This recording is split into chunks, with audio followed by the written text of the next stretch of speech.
Have you ever considered how deeply the unseen shapes the atmosphere of our homes, especially the room where we rest, dream, and recharge?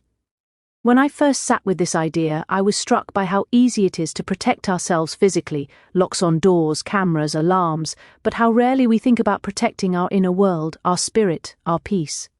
Saint Faustina invites us into a way of living where we don't just hope for spiritual peace, we make room for it, we prepare for it. We recognize that in the quiet hours, when our guard is down and the world finally stops demanding so much from us, our souls need just as much care as our bodies, maybe even more, and that kind of protection doesn't come from fear, it comes from intention, it comes from the courage to acknowledge that there is more to life than what we see, touch, or measure. When Saint Faustina speaks of having 3 sacred objects in the bedroom, she doesn't do it like someone listing supplies for a storm. She speaks like someone who has known spiritual battle, like someone who has felt the weight of darkness and discovered what light can do. There is humility in it, not superstition. There is love in it, not anxiety. Because at its core, this practice isn't about keeping evil out, it's about inviting God in. It's about making that space where we close our eyes each night a place where peace is welcome to stay. And we all know what happens in our lives when peace is present. Everything softens, everything steadies, everything shifts. Think for a moment about the bedroom as more than just a room. It holds our unfiltered selves. It's where we laugh into pillows, wipe tears into sheets, whisper hopes into the darkness. It's where many battles are fought silently, anxiety that creeps in at midnight, loneliness that settles beside us, regrets that replay like a reel we wish we could stop. And in that silence, there's a vulnerability that isn't weakness but humanity. We are stripped of performance, no image to uphold, no role to play, just us, raw, honest, unguarded. How powerful would it be to know in those moments that something holy stands watch? Not as a shield made of fear, but a reminder that we do not lie down alone. Spiritual protection isn't loud or dramatic. Most of the time, it's gentle. It's like a nightlight that lets the child finally sleep. It's like the presence of someone you trust sitting beside you saying, "Rest, you're safe, I'm here." That's what Saint Faustina asks us to cultivate. A space where the presence of God becomes a companion, not just a concept. The objects she recommends are simply ways of making that presence visible, tangible, embodied. They are anchors like spiritual touchpoints, drawing our minds and hearts back to God when the world feels heavy. And let's be honest, we all have nights like that, nights where sleep feels like a negotiation, nights where the mind won't stop rehearsing what-ifs or replaying old wounds, nights where we question, doubt, fear. Sometimes we don't need the world to be quieter, we need our souls to be held. Imagine lying down and knowing that the room is not just a place of rest but of refuge, a sanctuary, a space intentionally prepared so that peace isn't just hoped for but welcomed like a friend. That is what Saint Faustina teaches, not magic, not superstition, but preparation grounded in faith. When we place something meaningful in our room, something sacred, we are making a statement, not to others, but to ourselves. We are acknowledging that our spirit matters, that our peace matters, that our bedroom is not just where we sleep but where we surrender. Surrender our exhaustion, surrender our fears, surrender our need to control every outcome. And surrender can be terrifying. It takes courage to soften. It takes strength to rest. But when there is something holy present, something that reminds us that God is not distant, but near, surrender becomes less like falling and more like being held. There's another aspect we don't talk about enough, the way physical objects shape emotional experience. Just like a photograph can bring back memories, or a scent can transport us through time, sacred objects create emotional anchors. They ground us, they remind us who we are and whose we are. When Saint Faustina speaks about having spiritual items in the bedroom, she's giving us more than protection, she's giving us grounding. We don't rely on the object, we remember what it represents. We remember faith isn't just an idea, it's something we live in, breathe in, sleep in. And when fear tries to speak louder than truth, we have something that whispers back, "You are not alone." Picture it, you walk into your room after a long day. Maybe life was generous, maybe it was heavy, maybe today offered joy, or maybe it demanded tears. But no matter what the day held, the moment you step into that room, you are greeted by something sacred, quiet, patient, present. You don't even have to speak, you just feel it. A reminder that this life, with all its turbulence, is not navigated alone. A reminder that the same God who watches over you while you walk through storms watches over you while you sleep. This isn't about chasing away shadows. It's about inviting light. Darkness doesn't disappear because we fear it. It disappears because something brighter arrives. And the three objects Saint Faustina speaks of are like placing lamps in the soul, steady flames that burn even when our own faith flickers. They are witnesses to prayer, guardians of rest, gentle echoes of the divine. They turn the bedroom into a sacred space, not because the room changes, but because we do. We walk in differently, we lie down differently, we breathe differently. The beauty in this practice is its simplicity. You don't need grand rituals, you don't need eloquent prayers, you just need willingness.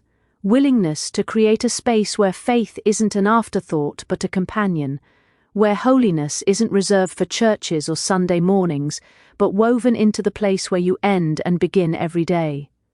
Because that room holds the bookends of our lives, our final thoughts before sleep and our first breath after waking. If there is any place worth spiritual protection, it is here. And the more we nurture this, the more we notice change, not necessarily in circumstances, but in us. Something softens, something steadies. We become less reactive, more grounded, less fearful, more faithful. It's like our spirit finally exhales. And that exhale is powerful. It makes room for clarity. It makes room for healing. It makes room for God. So when we talk about having sacred objects in the bedroom, we're not talking about decoration, we're talking about transformation. We're talking about creating a space where peace isn't accidental, but intentional, where rest isn't just physical, but spiritual, where even in the quiet hours, even in darkness, even in uncertainty, there is light, there is presence, there is protection, because when we allow our bedroom to become a sanctuary, something within us becomes a sanctuary too, and that changes everything. When we think about sacred objects, it's easy to imagine them sitting quietly on a shelf, hanging gently on a wall, resting on a nightstand as if they're only there to be seen. But Saint Faustina pushes us towards something deeper. She challenges us not to treat these objects as decorations, not as symbols we dust and forget, but as living reminders of faith in action. Faith that breathes, comforts, shields, and strengthens. The beauty of her teaching is that it removes the pressure to be fearless. It recognizes that we are human. We doubt, we struggle, we break open sometimes. And rather than asking us to pretend courage, she invites us to practice it through presence, through small, intentional acts, through these objects that become extensions of belief. There's a tenderness in this idea because it holds space for vulnerability. It acknowledges that protection isn't just about blocking what is dark. It's about reinforcing what is good. These three objects do more than keep harm at bay. They amplify grace. They remind us that holiness is not distant or unreachable. It's close enough to touch. It's close enough to rest beside us while we sleep. And that changes the way we hold them. They stop being antiques of faith and start becoming tools we lean on when the night feels long, or when our hearts feel tired, or when life asks more of us than we have to give. I think we sometimes underestimate the power of representation. We forget how deeply physical things affect emotional truths. A ring reminds us of commitment. A photograph keeps love alive across distance. A gift from someone we've lost holds pieces of them long after the world has moved on. These things matter not because of what they are, but because of what they mean. Saint Faustina's three objects are no different. They carry meaning, they carry memory, they carry prayer, they carry God. And maybe that's the most profound part. The understanding that protection doesn't always look like armor or shields. Sometimes it looks like a cross hanging by your bedside. Sometimes it looks like a rosary gently wrapped around a lamp. Sometimes it looks like scripture resting on the nightstand, waiting for a weary soul to open it. None of these things shout, none of them demand attention. They simply exist as a quiet invitation to remember who we belong to, even in the darkest hours. Think of how often we ask ourselves to be strong, be brave, be unshaken, be composed. We carry those expectations like weights across our shoulders, as if we're supposed to walk through life unaffected. But faith doesn't ask us to be unbreakable. It asks us to let God be strong where we are not. These objects become touch points in that exchange. When fear tries to climb into bed with us, when anxiety whispers its relentless stories, when peace feels just out of reach, we reach for something real, something physical, something that carries the weight of belief when ours feels light and thin. We don't keep these objects because we distrust God. We keep them because we trust Him enough to remind ourselves daily that His presence is near. It's like leaving a light on during a storm, not because we doubt the morning will come, but because the glow makes the waiting easier. Each object Saint Faustina recommended serves as a light, a spark, a grounding. They don't chase evil through force, they displace it with love. They don't intimidate darkness, they eclipse it with truth. There's something incredibly compassionate about that, because fear isolates, but faith connects. Fear stiffens us, but faith softens us. Fear whispers that we are alone, but these objects speak the opposite. They say God is here, beside you, watching over you even when your eyes are closed and your mind is drifting somewhere deep beyond control. They give us permission to rest, permission to breathe, permission to belong to peace. And isn't that what we long for? Not just safety, but serenity. Not just protection, but presence. We want to sleep without bracing for what might come. We want to wake without dread meeting us at the edge of dawn. These objects help us cultivate that kind of environment. They remind us of prayer when we forget to pray. They remind us of hope when despair feels louder. They remind us of love when fear knocks at midnight. Sometimes faith feels abstract, like something floating in the air beyond our reach. Powerful, yet intangible. These objects bring that faith down into the room with us, into the wood grain of a dresser, into the soft flicker of a candle, into the fabric of a rosary bead pressed between fingertips. They make faith visible. They make God feel near. And when faith becomes visible, it becomes easier to embrace, easier to remember, easier to live. Saint Faustina wasn't giving us a checklist, she was giving us connection.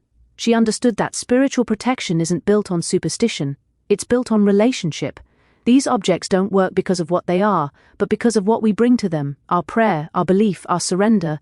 They work because they root us, they orient us, they pull us toward God in the quietest hours when our deepest selves emerge. We don't place them in our bedrooms to avoid fear. We place them there so when fear arrives, it doesn't get the final word. Imagine closing your eyes at night with that kind of grounding. No performing for the world, no masking emotions. Just you, your breath, your soul resting in the safety of God's presence. The objects don't replace faith, they reinforce it. They don't silence fear. They remind us that fear doesn't lead. They don't prove holiness. They make room for it. And in that room, in that sacred space we prepare, something transformative happens. Not because evil disappears, but because love becomes louder, stronger, closer. And maybe the real purpose of these objects isn't simply protection but transformation. Maybe keeping them close is less about shielding ourselves from darkness and more about growing familiar with light. Maybe what matters most is not what they block out, but what they invite in. Because every time we look at them, we remember our faith is not passive, it is alive, it is moving, it is active. Faith that lives only in the mind becomes fragile. Faith that touches the heart becomes resilient. Faith that enters the room, the bed, the night, the dream becomes unshakable. And that is why these objects matter, not because they make us invincible, but because they make us aware that we never walk alone. In the end, what Saint Faustina offers us is not merely instruction, but invitation, an invitation to live with intention, to make room for the sacred, to recognize that our spiritual well-being is not an afterthought, but a foundation. These three objects, simple yet profound, become more than articles in a room. They become daily reminders of grace, anchors for the heart, companions in the silent hours when life feels heavy and the world withdraws. They point us back to God, not through fear, but through familiarity, through relationship, through the quiet confidence that we are held even when we cannot hold ourselves. And perhaps that is the truest form of protection, not a shield that denies the existence of darkness, but a steady presence that ensures darkness never defines us. So as we step into our nights and rise into our mornings, May we remember that faith is not passive, that peace is not accidental, and that protection is often found in the smallest gestures of devotion. May our bedrooms become sanctuaries where rest is honored, where the soul exhales, where God is welcomed not only as an idea but as a companion near enough to touch. And may these objects, humble yet holy, continue to speak to us long after the day has ended, reminding us that we are never abandoned, never unguided, never unprotected, because the true power in Saint Faustina's teaching is not in the objects themselves, but in what they awaken within us, the courage to believe, the softness to surrender, and the certainty that even in the darkness, light remains. May we carry that certainty with us tonight, tomorrow, and into every quiet corner of our lives, knowing with full and unshaken confidence that where faith lives, fear cannot rule, where God dwells, evil has no claim, and where the heart rests in truth, peace becomes its permanent home.